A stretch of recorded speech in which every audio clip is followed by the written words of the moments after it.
تو میں اس وقت سے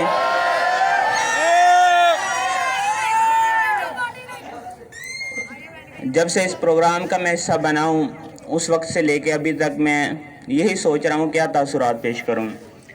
تو جو میرا تاثر بنا ہے وہ یہ کہ آج سے 8 سال پہلے اسی موسم میں دسمبر کی ایک شام میں جب یہ فیصلہ کیا جا رہا تھا کہ اسلامی جمعیت طلبہ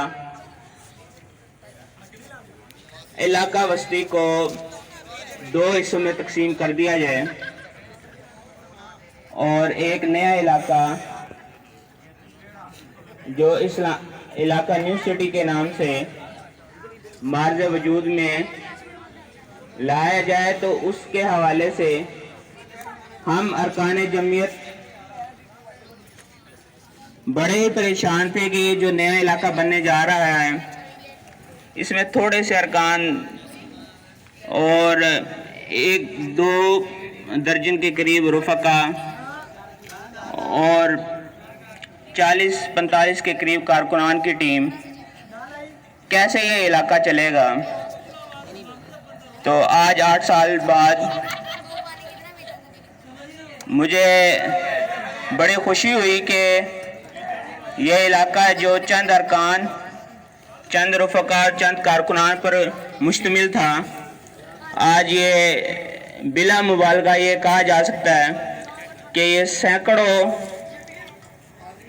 کارکنان اور کئی درجن رفقا اور 20 ارکان پر مشتمل علاقہ آگے بڑھتے ہوئے اپنے مقصد کے حصول کے لیے ایک نئی منزل اور ایک نئی رستے پر گامزن ہے.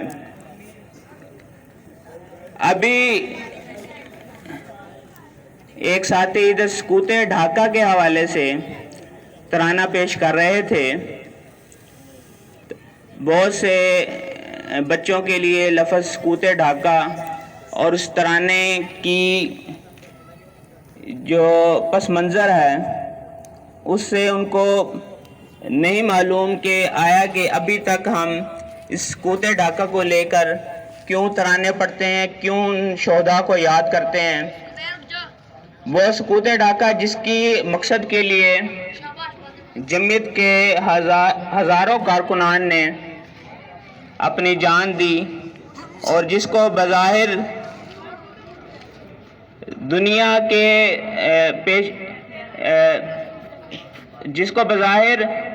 دنیا میں جس مقصد کے لیے وہ جنگ لڑی گئی تھی اس کے حصول کو ممکن بھی نہیں بنایا جا سکا، بلکہ ہم سکوت ڈھاکہ کے لیے اتنی بڑی قربانی پیش کرنے کے باوجود بھی اس کو نہیں بچا سکے. تو پھر بھی ہم کیوں ان شہداء کو یاد کرتے ہیں، کیوں ان واقعات کو یاد کرتے ہیں، کیوں ان کے لیے وہ ترانے ابھی بھی پڑھے جاتے ہیں؟ وہ صرف جمعیت کا ایک ایسا درخشن، ایسا ماضی ہے روشن، جس کو میرے خیال میں اسلامی جمعیت طلبہ ہمیشہ یاد کرتی رہے گی. اس کی بنیادی وجہ یہی ہے کہ وہ قربانی جس مقصد کے لیے ہزاروں نوجوان قربان ہوئے، وہ مقصد کسی وطن کا حصول نہیں تھا. وہ قربانی کسی رنگ، نسل، علاقے کے لیے نہیں تھی. وہ قربانی لا الہ کے لیے تھی. بے شک ہم وہ بازی ہار گئے، لیکن پھر بھی ہمیں کوئی مات نہیں، کیونکہ ہمارا مقصد بڑا ہے.